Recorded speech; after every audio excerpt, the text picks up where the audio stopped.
Hey guys, Phoenix Live here, and yeah, I'm back with another video, two videos one day, and this time we're going to be playing some 1000 Lies. You probably know the gist. It's an Young on Steam for free. I know I'm poor. I don't have much money. All I got is freaking $6 and $5 with my friend. I'm too lazy to go to his house to get back. Let's get to a new game. Try it out. Much like the origin of our dreams, their youth forged their friendships out of unclear beginnings. The innocence of their childhood souls knew nothing of the ulterior motives that the jaded mind of an adult might have. Yeah, that's pretty deep. It's a pity that no decisions note the virtue, a fabrication which lies beyond the chromatic spectrum of consequences that adults insist on supplying, when as either black or white. So they maintain that lies should not be told. Lying is wrong. With empty words, they wage their futile battle against human nature, pretending to know what they speak. It's ironic how, rather than erasing lies by teaching us not to fabricate falsehoods, we learn to make them better. After all who honestly seek the truth will only open our ears to the confirmations of our biases. And that's strange because, in my opinion, there's no one who is more sincere with their words than the greatest liar of them all.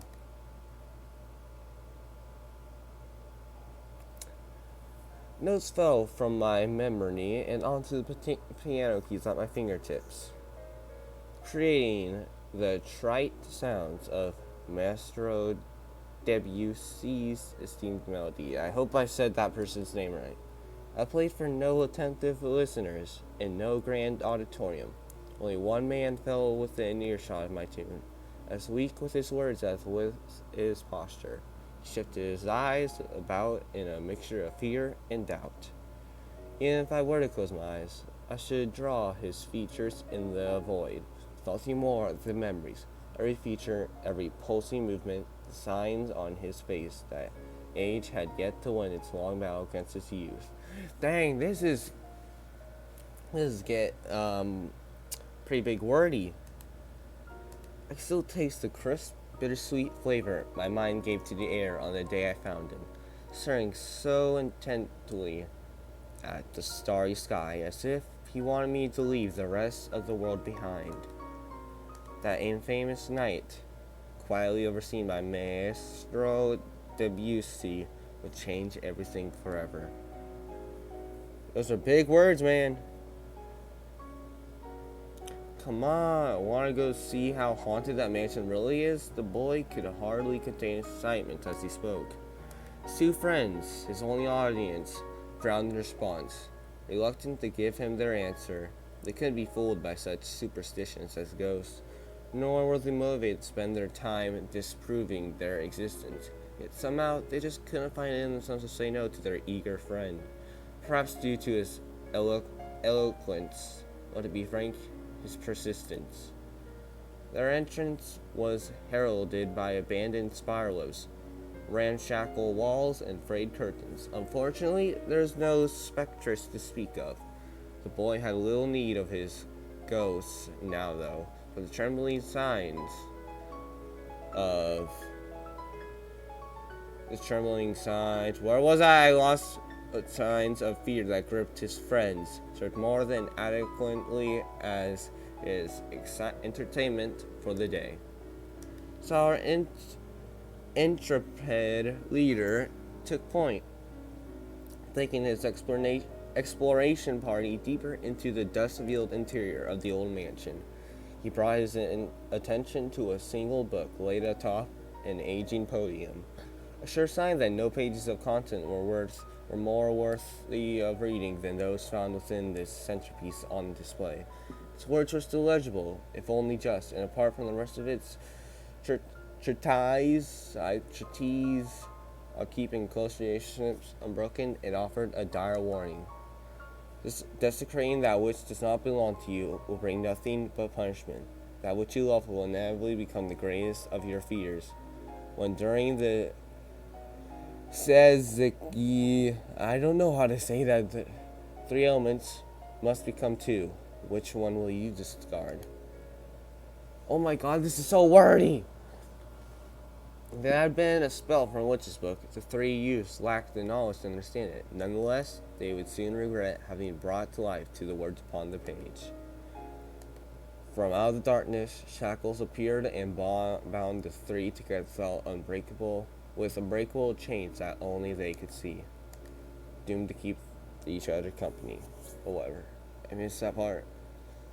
Hey, do you think I can learn to play the piano? Are you serious? Why should I bother to teach you? You've had more time to learn than I have. No, that's not what I meant. I was just curious. Well, it's a simple question with a long and complicated answer, so here it is. No. What? Why not? Do you really need me to spell it out for you? You're the expert. It shouldn't be hard to tell me what's wrong. What's wrong? Oh, where do I begin? For example, those sausage links you call your fingers. You think they're any instrument that would accommodate you? Oh, dang, man. It sounds like you're just trying to make me go away. I've never heard of anyone not being able to play piano for such a stupid reason. I suppose that depends on your goals. You can bang away at the keys to your heart's content, for example. You're not very good at this pep talk thing, you know.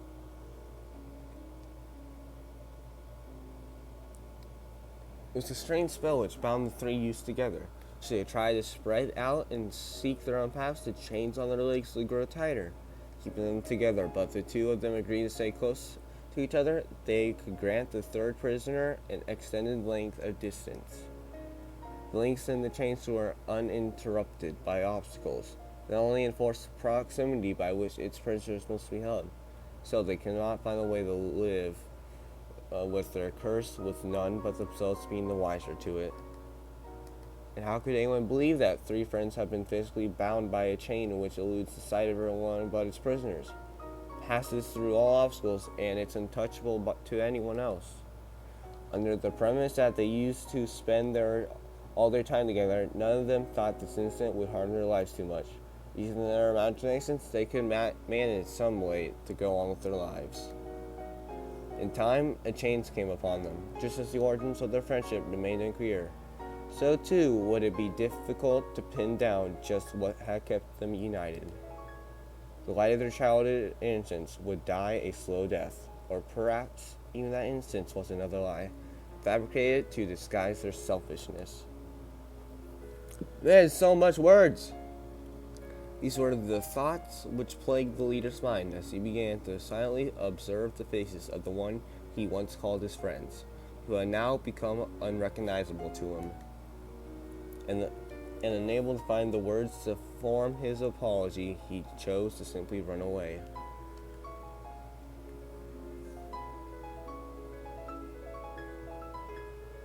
Come on, off it already. You didn't come here for a piano lesson. You got something to say? Spit it out already. But the kid merely choked on his words, unable to force his thoughts into the open air. You don't have to say a thing if you don't want to. You're a grown man, and you can make your own decisions. You don't need me to tell you what to do. Just know that every choice comes with a price. I don't want you to come crying to me later if I'm responsible for your decisions. Through the corner of my eye, I could see that no amount of shaming language drive him away. Yet he still milled about in his own indecisiveness, sighed audibly, making my displeasure with our status quo abundantly clear. Fine. Do you want to know what made me want to learn how to play the piano? I've been an impromptu change of subject, surprising even myself. I was never one for improvisation. Wait, am I the pianist? Bring a close to the piano's method, I pushed myself away from the keys. I raised my hands up as if to display them alongside my words. I'll tell you what spurred me on to play this instrument. It was after someone told me the most discouraging thing. that with fingers as thick as mine, I would never be able to play an instrument. Oh my god, more big words! So he ran, struggling against his own loss of breath until the cruel chains trailing rose up to remind him of their limited length. But that would not stop him. Surrender was beyond his understanding now. No senseless witchcraft would be allowed to outperform his willpower. He didn't care about the blood or the pain. He'd keep on running, empowered by his will, even if his leg were to break. The chain stretched with each step, with the metallic echo of the links breaking behind him. Groaning under pressure, each link in the chain warped and bent to the breaking point, struggling to match the strength of his determination. So it was that the curse vanished into thin air, leaving no trace that it had ever bound anyone together. Only then did he return to his senses to find what he had bled and suffered to gain: solitude in a barren land, bereft of his peers. Even his footsteps had vanished into the trail behind him. He was truly alone. Never again would he be able to find the important people he had lost. Is Big Words over? 1,000 lies. Oh my god, that was so much words. Based on a true story. Oh, really? Oh, based on a story that should be true.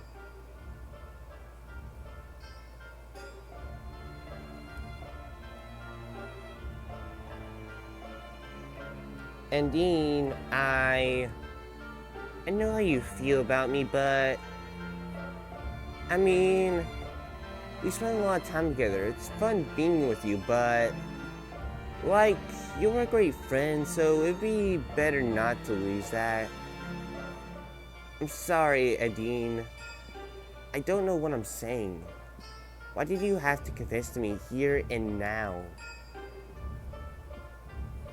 It's not you, it's me. Is that what you wanted to say?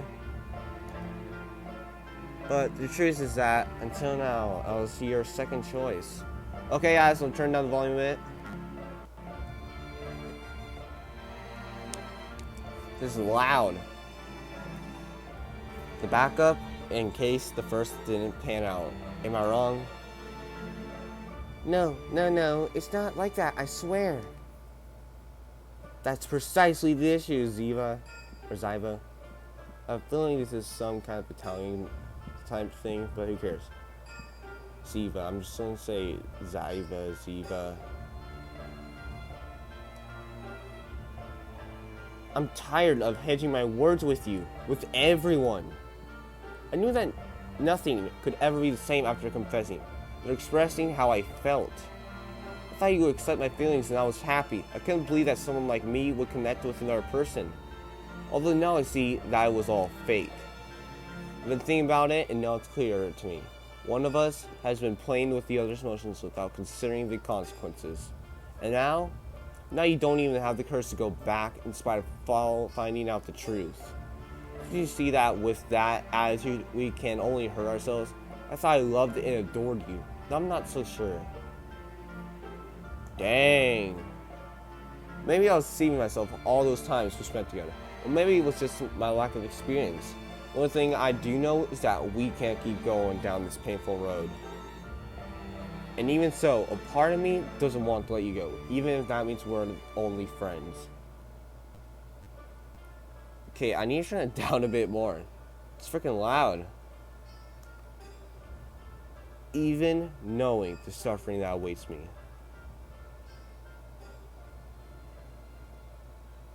What?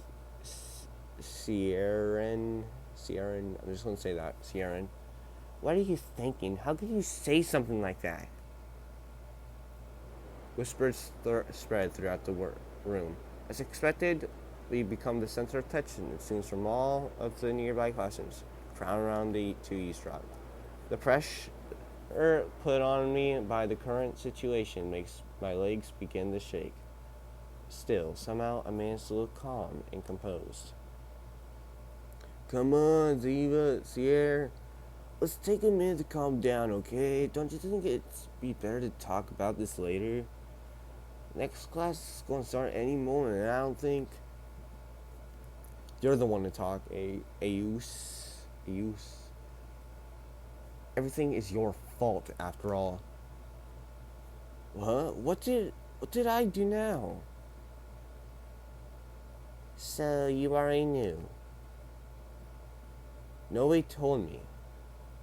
If that's what you're worried about, I figured it out on my own. I just had to put two and two together.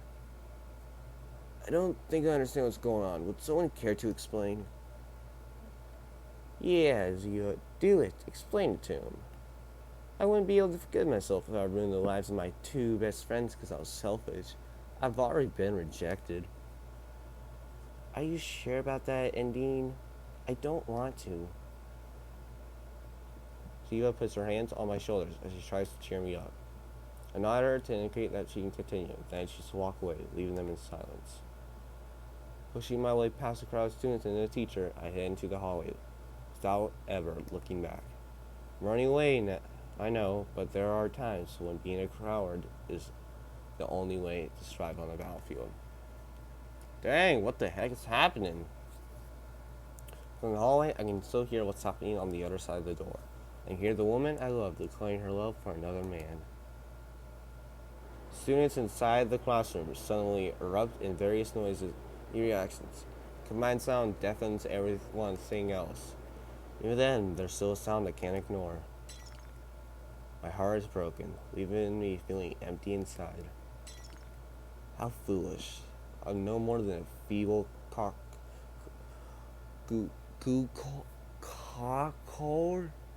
I can't really say that word. Sorry, son, these words I can't understand. Resigned to never leave his nest. I apologize if I say the words wrong. You guys should correct me in the comments. My soul is sinking further into the drain of desperation while the world keeps spinning. I'm unable to bear the sounds of everyone else's happiness. My sanity is blinded by jealousy, which in turn causes me to retreat into loneliness. I'm not even a third of the man I used to be. For what reason should I keep this farce up? I'm sorry, Ziva. I would be lying if I said that I didn't like you. Then what's the problem? There is no problem. You're beautiful, and an ideal woman. I've dreamt of you so many times of us being together. One walks while I hold your hand, even at our wedding. I dreamt of the house we would buy, the kids we would have, the names we would give them. It is? But it's impossible now. The truth is, I'm in love with someone else. So, it is true. I had suspected it, but I couldn't believe it. She's here, right? That's right, I'm talking about the new substitute teacher. But everyone's alarm bells go off in unison. Everyone's gaze shoot towards the entrance of the classroom. And there is the wide-eyed substitute teacher, ready for her very first class. Does it cause her to drop her books? A soft stirring noise is all that her brain can process right now. Regardless, she didn't need to say anything, not before she got cut off by sudden hysterical applause. Great, how fantastic. I knew beforehand that something like this might happen. The silence is deafening. You can see the pity growing on everyone's faces. It feels as if the Grim Reaper himself has sentenced them all to an ill fate. He had wanted to convince before Ace did. Both of us knew what he had been planning and about his unrequited love for the teacher that the rest of his class haven't even met yet. That's why we had to move on. Oh, I didn't get to read that. My lips parted by the sound of my breathing and accompanied by the sounds of my steps crashed down upon Ziva as I walked to my desk. Although the weight of her actions is crouched down upon her shoulders, Ziva manages to rise up again purely out of self-pity. Despite knowing that, you still took the risk. I don't understand you, Adine. I don't think I ever will. In the end, it seems the two of us had the same goal. I guess we're more alike than I thought. No, we aren't alike. My hands clumsily reaches for something to grasp until I can clutch something. While my face twists into a distorted smile, I convince myself that this time I'll really win and I won't let go. I prove to you that my love is real. I can show you just how strong my resolve is, Ziva. The scissors, he grabbed the scissors. Don't do this, Sierra. We can still talk it over. Andine, no! Oh, what's happening? Taking my own life and mercilessly pierced through my chest. What? Thought I was empty inside. But my hands are stained with blood. I guess I can't change how I feel after all.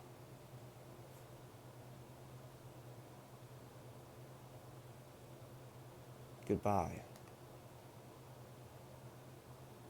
Siva.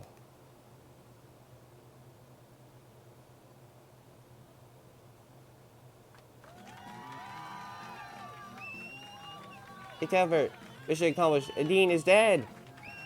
Thank you. Thank you all. I hope you had as much fun as I did. Spectators begin to clap. This is Ziva's popularity. She receives the most attention. You can only hear them cheer her name. Seeing her play that kind of role is something new and bold. Something the audience excitedly welcomes. A job well done. There's no better way to start the day, right? Monero, whatever that is. Ayus helps me get up, then I shake off the ketchup on my clothes. My shirt is a complete wreck, but what should I do? What could I do? It was a small price to pay in exchange for some laughs.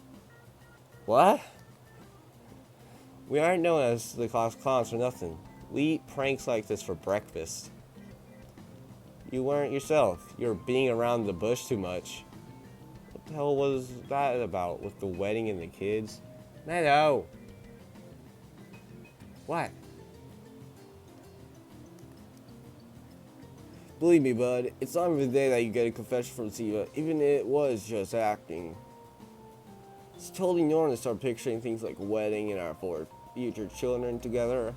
I thought it was 3, man. Wasn't it? You see, wasn't it 3? A lot of things that haven't since then.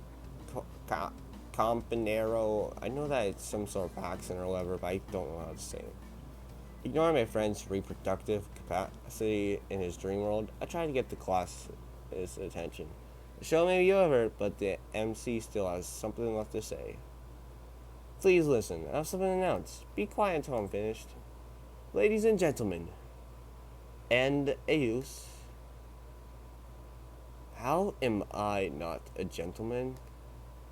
Thank you for coming to our little production. I do hope all of you enjoyed it. But we mustn't forget to whom we dedicate this practical joke. Someone who has had a small role to play. Round of applause for our already beloved substitute teacher. Please come up to the stage and introduce yourself. We don't even know your name yet.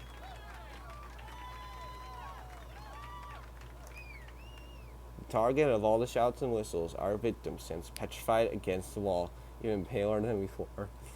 Jesus, you try to give that person a heart attack?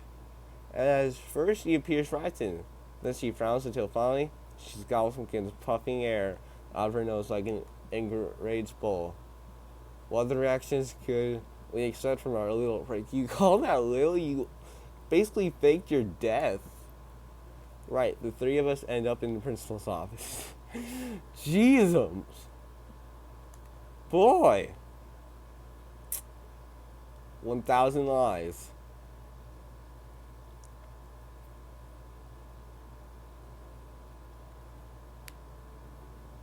Jesus, man. With that, I think I'll end this episode here. It looks interesting, I'll say that. But it's going to be between what I think, if I believe I should keep playing, or if you guys want me to keep playing. You guys just tell me if you want me to keep playing this on the comments and stuff. What? and stuff. So yeah, I hope you all enjoyed this episode. And yeah, if I do make another video of this, I hope I see you all in the next one of this. Bye.